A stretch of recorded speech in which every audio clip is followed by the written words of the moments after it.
Lo pernah denger nggak? Ada desa kecil di Madura yang katanya tiap malam Jumat, semua orang di sana wajib banget nutup pintu rapet-rapet, matiin semua lampu, dan paling penting jangan sekali-kali ngintip keluar jendela. Desa itu namanya Taman Rejo, letaknya agak terpencil di balik bukit dan sawah-sawah luas yang kalau malam cuma disinari cahaya rembulan. Kalau lo datang ke sana siang-siang, nggak bakal kelihatan ada yang aneh. Suasananya adem banget, angin sepoi-sepoi, nyapu dedaunan, suara burung masih riuh, dan anak-anak kecil biasanya masih keliling naik sepeda, kadang lari-lari sambil main petak umpet di antara pepohonan jati. Ayam berkeliaran, ibu-ibu duduk di bal sambil nyulam atau motongin sayur. Pokoknya, suasana desa yang bener-bener damai. Tapi semua itu berubah ketika matahari mulai turun. Apalagi kalau itu malam Jumat, langit mulai gelap, dan pelan-pelan satu persatu rumah di desa itu mulai merapatkan pintu. Gorden ditarik, lampu dimatiin, dan gak ada suara apapun selain jangkrik. Sunyi, tapi bukan sunyi yang damai, lebih ke sunyi yang bikin lo ngerasa diawasin. Angin yang tadi sejuk, sekarang rasanya dingin dan bikin bulu kuduk berdiri. Rina, tokoh utama cerita ini, awalnya juga heran waktu pertama kali nginjekin kaki di Taman Rejo. Dia anak SMA dari Surabaya, dan waktu itu lagi libur semester. Karena orang tuanya sibuk kerja, dia disuruh liburan aja ke rumah neneknya di Madura. Katanya biar tenang, jauh dari gadget, biar bisa detoks dari medsos. Awalnya Rina setuju-setuju aja, toh bisa jadi konten juga kan. Dia bawa kamera vlog, niatnya pengen bikin konten tinggal di desa selama seminggu. Tapi, dari hari pertama dia sampai, Rina udah ngerasa ada yang aneh. Pas sore hari sebelum malam Jumat, dia ngelihat semua tetangga neneknya buru-buru nutupin jendela. Ada yang masukin jemuran, padahal matahari masih nyinar. Ada yang narik anak-anaknya dari jalanan kayak lagi panik. Bahkan warung kecil depan rumah nenek juga udah tutup jam 4 sore. Rina sempet tanya ke neneknya, "Nek, kenapa sih semua orang buru-buru gitu? Ini kayak mau badai aja." Neneknya cuma ngelirik sebentar sambil ngelipet mukanya, terus bilang, "Udah, Rina, malam ini malam Jumat. Di sini, kita nggak keluar rumah." Rina nahan ketawa. "Emangnya kenapa?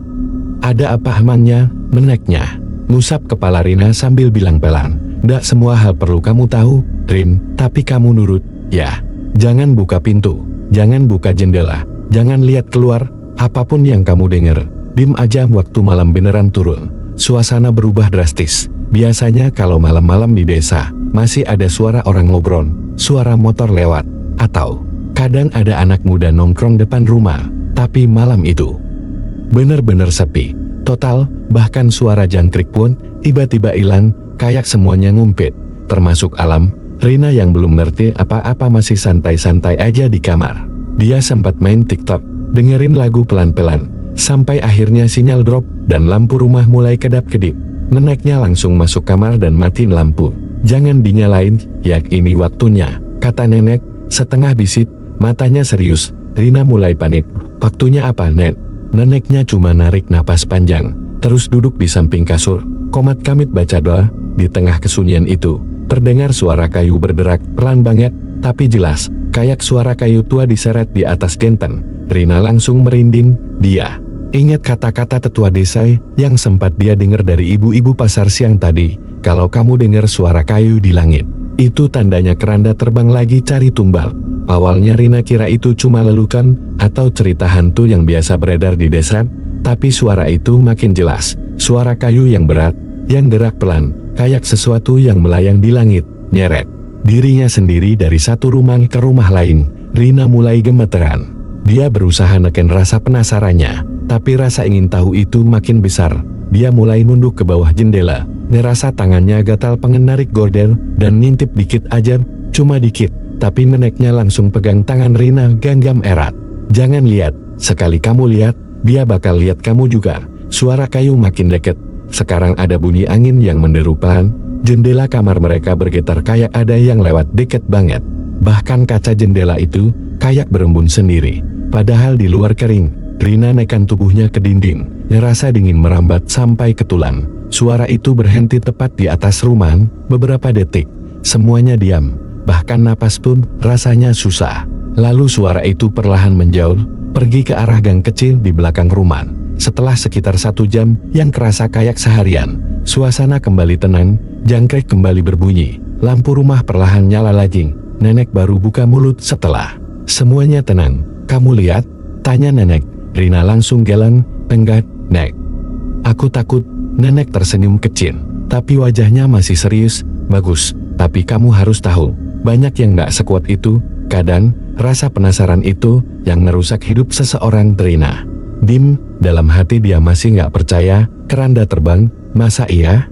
Tapi malam itu, dia juga gak bisa jelasin apa yang barusan dia dengar. Itu bukan suara biasa, bukan angin, bukan ranting jatun, dan yang paling bikin dia ngerasa aneh, kok semua warga bisa tahu? Kok semuanya siap banget kayak udah jadi rutinitas? Besoknya, Rina jalan-jalan ke warung sambil beli jajanan. Di tengah jalan, dia lihat kakek Jamal, tetua desa, lagi duduk di bawah pohon besar sambil ngunyah sirih. Rina coba iseng nanya, "Kakek, keranda terbang itu beneran ada ya?" Kakek Jamal cuma senyum miring, matanya tajam. Yang paling berbahaya itu bukan hantunya, Nak, tapi manusia yang terlalu penasaran. Di desa ini banyak yang hilang cuma karena pengembuk jin sendiri. Kamu jangan jadi salah satunya. Rina langsung dan sejak saat itu dia mulai ngerti kenapa malam Jumat di Taman Rejo bukan waktu untuk main-main. Kadang bukan soal percaya atau enggak, tapi soal tahu diri. Karena malam Jumat di desa itu bukan malam biasa, dan keranda itu katanya masih terbang sampai sekarang. Rina menahan napas, tangannya gemetar waktu dia pegang ujung tirai jendela kamar. Di luar sana, benda aneh itu masih melayang pelan-pelan di udara. Bentuknya jelas banget, meskipun malam itu langit gelap dan cuma ada sinar bulan setipis benang. 4 batang kayu menjulang, mengikat satu sama lain membentuk kerangka keranda, tapi bukan keranda biasa. Keranda ini mengambang di udara, gak ada tali, gak ada orang, gak ada logika, seolah-olah ditarik oleh sesuatu yang gak kelihatan. Dan bukan cuma itu, dari keranda itu terdengar bunyi semacam derit kayu tua, krek, krek, kayak suara kasur yang diinjak pelan-pelan, tapi dari atas, dari langit sepelan, tapi terus bergerak, berputar-putar di atas rumah warga. Rina ngelirik jam di HP-nya 23,06, sinyal hilang, notifikasi nggak jalan, HP-nya kayak bekun. Dia mau nutup tirai, tapi rasa penasarannya masih lebih kuat dari rasa takut. Dia sedikit buka jendela, biar bisa ngedenger lebih jelas. Angin malam masuk ke kamar, dingin dan aneh, bawa aroma kemenyan dan sesuatu yang kayak bau kayu terbakar. Keranda itu sekarang udah lebih rendah, pelan, tapi pasti, turun sedikit demi sedikit, melayang di atas rumah Pak Imron, tetangga neneknya yang katanya udah 2 minggu sakit parah dan gak bisa jalan. Rina nahan napas lagi. Keranda itu berhenti di atas atap rumah Pak Imron, diam, hening, gak ada suara jangkrik, gak ada suara angin, seolah-olah seluruh desa lagi nahan napas bareng-bareng. Tiba-tiba, dari dalam rumah Pak Imron, terdengar suara jeritan pelan, seperti orang ngeluh, tapi setengah napas. Rina melotot. Jeritannya makin lama makin pelan. Lalu, hening, keranda itu melayang lagi, naik perlahan, lalu hilang begitu aja ke balik pepohonan di kejauhan. Rina langsung nutup jendela dengan panik, tirai ditarik rapet-rapet, tubuhnya gemetar. Dia duduk di kasurnya, ngerasa lututnya lemas, keringat dingin ngucur di pelipis. Gak ada yang bisa dia pikirin selain, itu beneran. Gue barusan lihat sesuatu yang gak masuk akal. Dia mau ke kamar neneknya, tapi kaki rasanya berat banget. Rumah nenek juga gelap, gak ada lampu nyala. Semua pintu dikunci. Malam itu, Rina akhirnya tidur dengan lampu HP menyala, selimut ditarik sampai kepala, jantungnya gak berhenti deg-degan. Besok paginya, suasana desa agak aneh. Orang-orang jalan lebih pelan dari biasanya, mata mereka sayu, dan gak ada yang berani ngomong keras. Rina akhirnya berani nanya ke neneknya pas sarapan. "Nek, semalam aku lihat sesuatu di langit." Nenek berhenti ngaduk teh, tangannya gemetar. "Dikit, kamu ngintip dia?" Rina ngangguk pelan. "Itu keranda kan?" Nenek gak jawab, dia cuma narik napas panjang, lalu bisik, "Kamu harusnya dengar kata-kata nenek. Sekarang kamu harus diam, jangan cerita ke siapa-siapa, jangan tanya-tanya lagi, dan jangan pernah sebut itu lagi malam ini." "Tapi, Nek, aku lihat keranda itu muter-muter, terus berhenti di atas rumah Pak Imron, terus dia kayak cukup."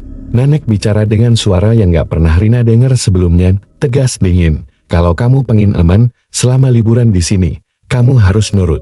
Ini bukan Jakarta, ini bukan Surabaya. Di sini ada hal-hal yang gak bisa kamu terima dengan logika. Rina jadi ngerasa bersalah, tapi rasa penasarannya makin gede. Siangnya dia jalan-jalan ke warung kecil di ujung gang buat beli jajanan. Di sana, dia dengar dua ibu-ibu lagi bisik-bisik sambil ngeracik kopi. Kasihan Pak Imron, yang katanya tadi pagi nggak bangun-bangun piyah. Padahal baru seminggu yang lalu anaknya baru pulang dari kota. Mungkin emang udah waktunya. Rina berhenti di depan warung, badannya langsung lemas. Pak Imron meninggal. Dia nanya pelan ke ibu warung, "Bu, maaf, benar Pak Imron meninggal?" Ibu warung cuma ngelirik, lalu jawab singkat, "Iya, Dek. Tadi subuh, warga nemuin dia udah nggak bernapas di tempat tidur. Kayaknya tenang, nggak ada luka, tapi mukanya pucat banget." Rina nggak tahu harus bereaksi gimana. Dia beli beberapa makanan ringan, terus pulang ke rumah dengan kepala penuh pikiran. Malam itu, dia nggak bisa tidur di kamarnya. Dia duduk di dekat jendela, kali ini nggak berani buka, cuma duduk diam, mikir.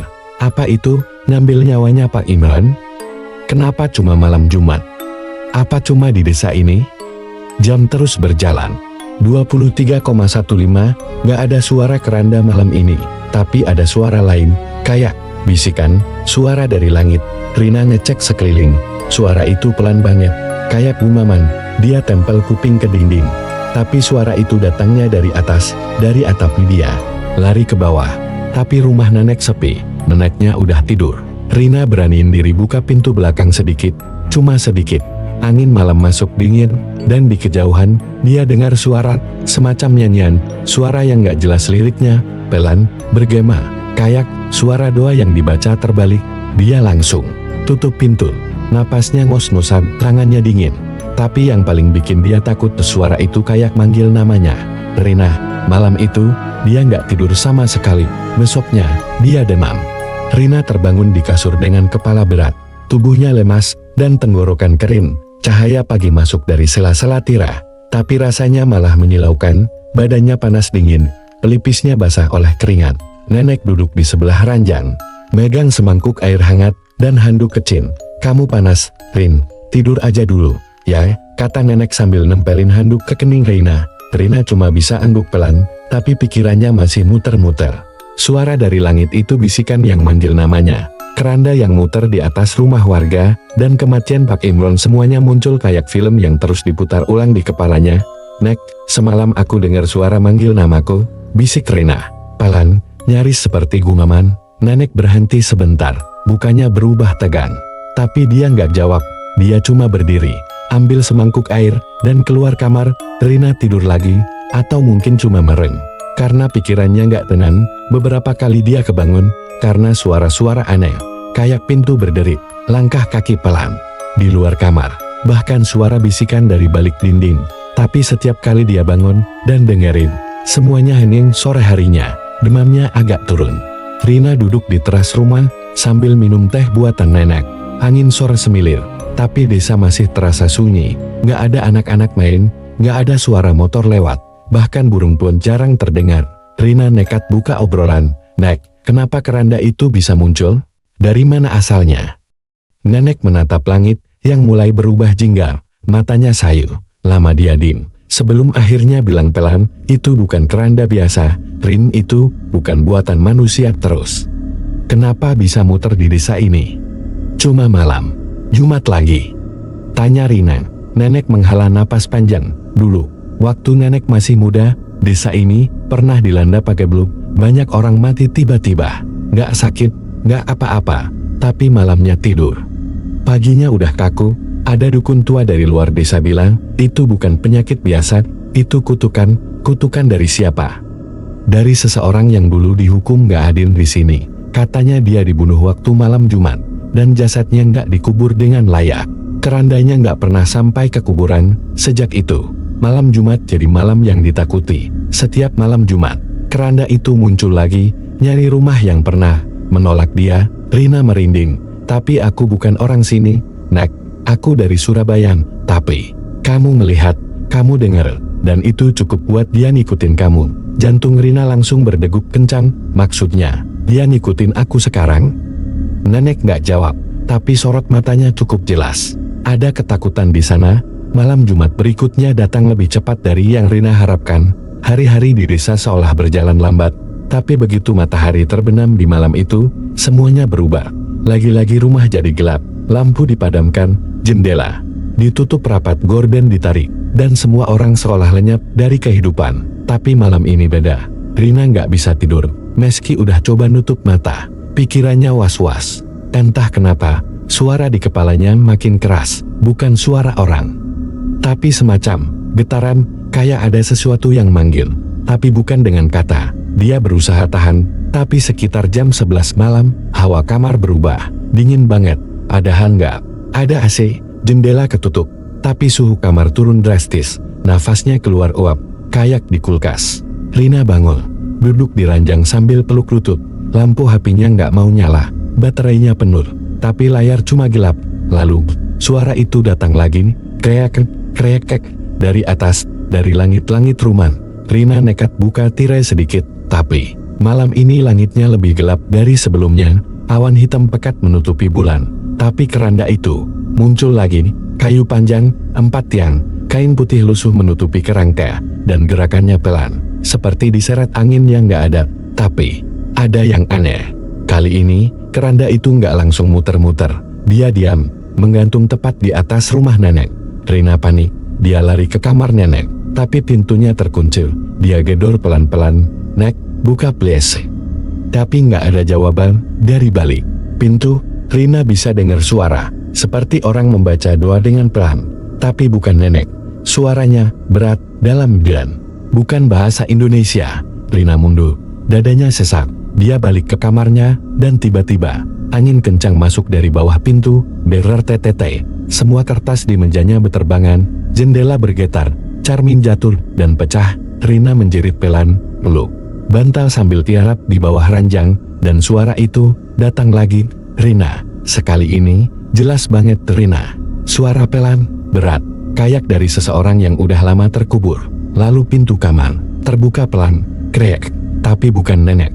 Nggak ada siapa-siapa, cuma angin dan jejak kaki kecil, berwarna hitam, seperti bekas tanah kuburan. Jejak itu masuk pelan ke dalam kamar, berhenti tepat di depan ranjang Rina. Rina pejamkan mata, jantungnya berdetak makin cepat. Rasanya kayak mau meledak, tapi dia nggak bisa teriak. Suaranya hilang, badannya kaku. Dia ngerasa kayak ada sesuatu yang ngelihatin dia dari balik kasur, tapi dia nggak berani buka mata. Dan saat itu, dia dengar suara napas, pelan, berat, dekat banget. KKK. Napas itu berhenti, dan suara terakhir yang dia dengar malam itu adalah suara keranda kayu yang kembali terangkat dari atap rumah, krek, melayang lagi ke langit, dan menghilang ke dalam gelap. Besok paginya, Rina bangun di kasur. Badannya dingin, tapi utuh. Tapi dia tahu, malam itu, dia nggak sendirian, dan sejak itu, tiap malam Jumat, dia nggak pernah tidur sendirian lagi. Malam Jumat berikutnya datang tanpa peringatan. Sejak kejadian itu, Rina makin pendiam. Siang hari, dia terlihat biasa saja, bantu nenek di dapur, menyapu halaman, bahkan sempat main ke rumah tetangga yang masih punya anak seumuran dia.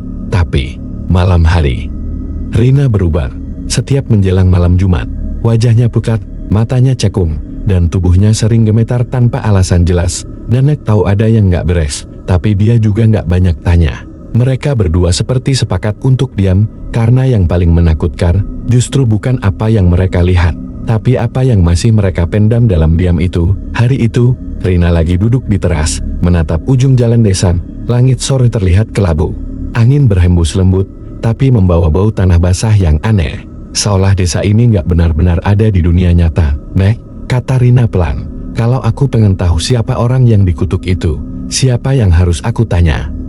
Nenek yang lagi ngupas singkong cuma diam sebentar, lalu menjawab lirih, "Kamu udah kebanyakan tahu."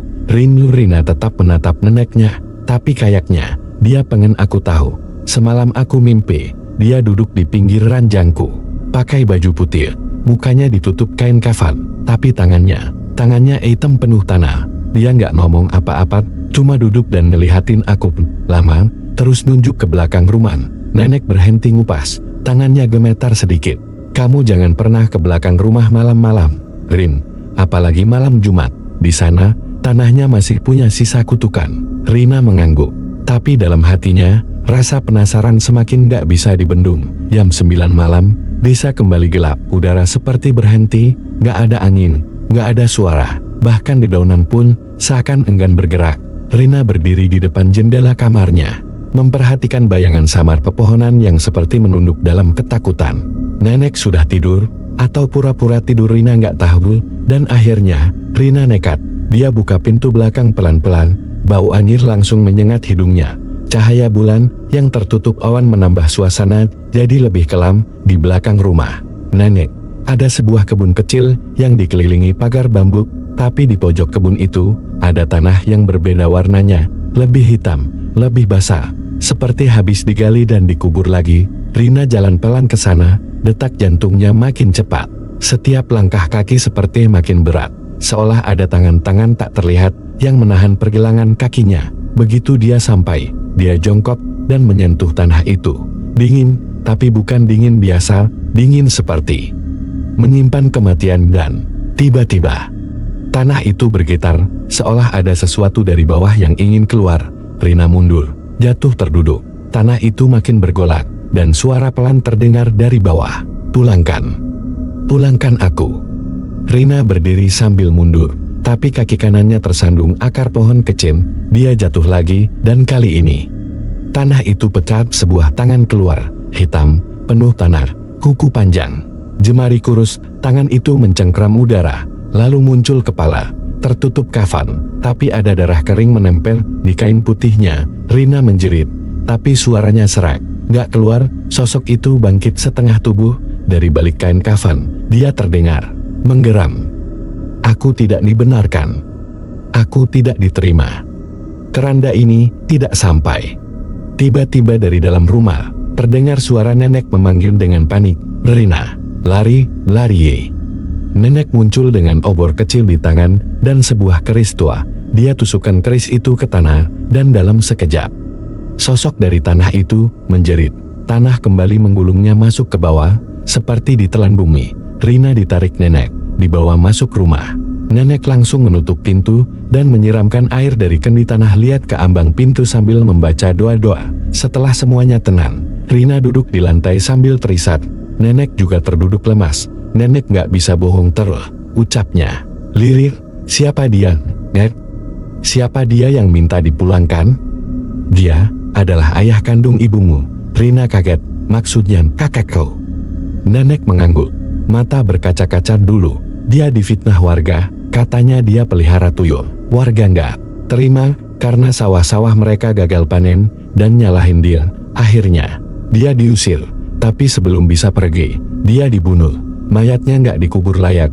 Waktu warga bikin keranda untuk bawa jasadnya, keranda itu menghilang di malam hari. Sejak itu, dia nggak pernah benar-benar pergi. Kerandanya terbang, nyari keadilan sendiri. Rina terdiam, napasnya berat. Jadi, dia datang buat aku. Dia pengen kamu tahu, supaya kamu yang akhirnya bisa pulangkan dia dengan benar. Rina terisak, terus, aku harus ngapain? Nenek memegang bahunya. Besok pagi, kita gali lagi tanah itu. Kita balut jasadnya, kita doakan, kita antar ke makam. Dan malam itu, untuk pertama kalinya sejak bertahun-tahun, keranda itu nggak lagi muncul di langit desa Taman Rejo. Tapi, masih ada bisikan lembut yang terdengar jauh dari langit. Terima kasih, anakku.